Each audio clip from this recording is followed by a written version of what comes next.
Okay, the next topic, simultaneous equations. And I was a little careless when I wrote that down, but I'll make that an important distinction now. Here's the system of simultaneous equations, and down here is another system of simultaneous equations. Which system looks like the one you would want to try to solve? Now, I'm assuming you know something about simultaneous equations, because it's a topic that's very standard in Algebra 2 and in pre-calculus, but you never know. So if you don't know, well, we'll remedy that. Well, most people would say, well, that one's going to be easier to solve than this one because this one looks messier. And there are other reasons, of course, if you're experienced with solving them. One thing you see is that the y squared and the xy are going to complicate anything you can do with this first equation. The second equation is pretty simple. But the first equation isn't. The one thing the first equation is it's not linear.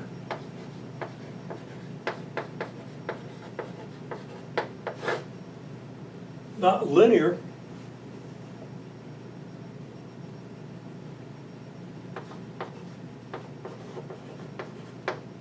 is like this system of equations. Both of these equations are linear.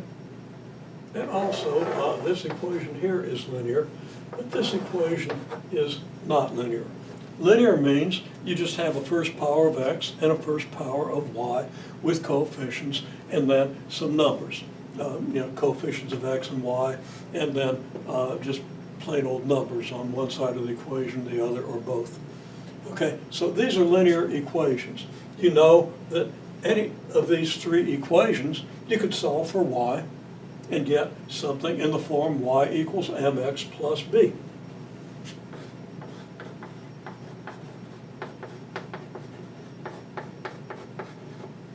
And that's a straight line, equation of a straight line with slope m and y-intercept 0b. Okay, that's something we hopefully locked in a long time ago. But if you got to review that, it might not be a bad time. Not very difficult. Okay, you can't do that here. You'd have trouble even solving this for y. You'd end up probably having to use a quadratic formula to solve this thing for y, and you'd get a messy result, a rational function of some kind, or something with a lot of square roots in it. It would be something you wouldn't want to deal with. Okay, so this is a nonlinear system, and you're going to be relieved to know that in linear algebra,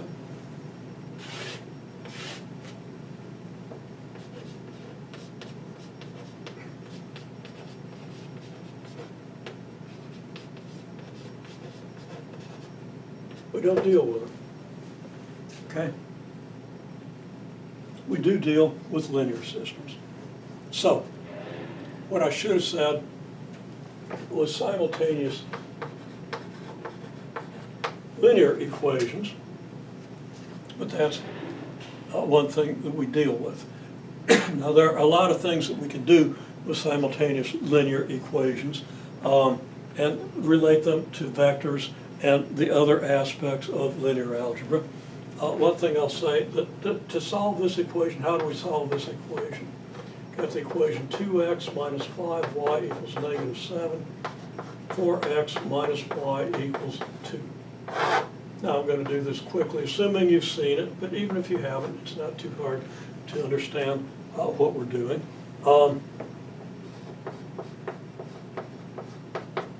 If I double the first equation, and actually I'm going to do negative 2 times the first equation, I'm going to have negative 4x plus 10y equals 14. Now check my arithmetic, because when I'm explaining something,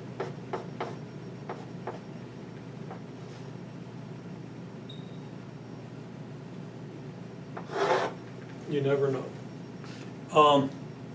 Okay, I can double this equation and add it to this one, and when I do, my x goes away, and I end up with, what, 9y equals 16. Okay, so that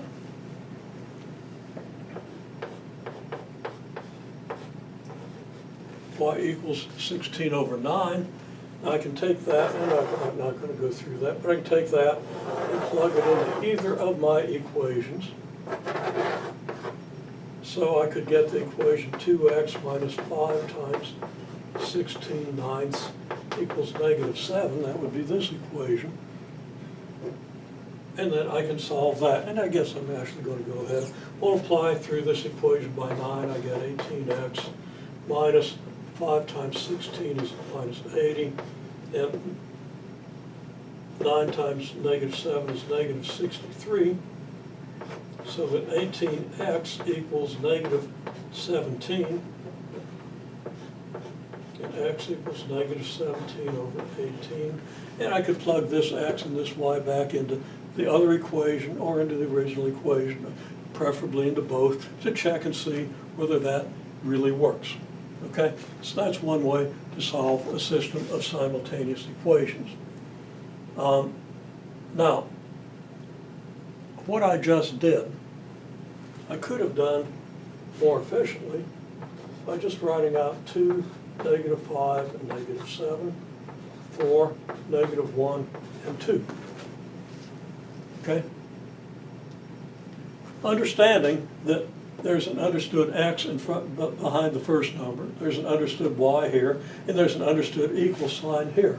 And I might even draw a little line there to indicate that there could be an equal sign.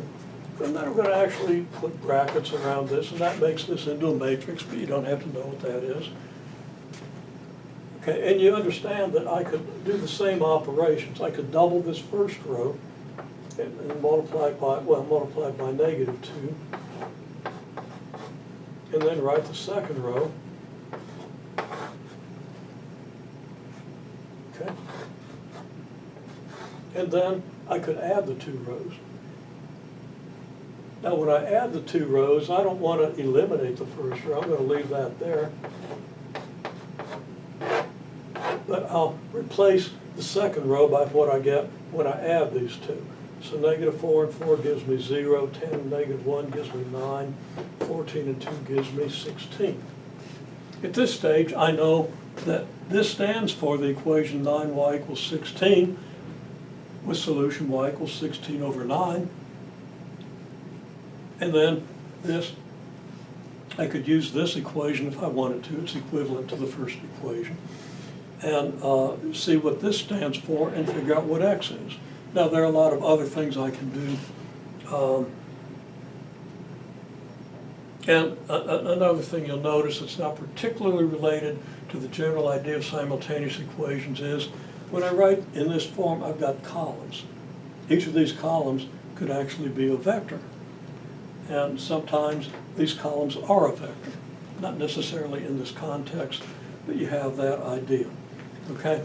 So, the main thing I want you to see is if you have simultaneous linear equations, you can solve them in a kind of a shorthand notation using this. And these things are matrices, and we'll see what else there is to know about matrices. But one of the central ideas in linear algebra is matrices, and the operations we do are usually matrix operations. So, just another example.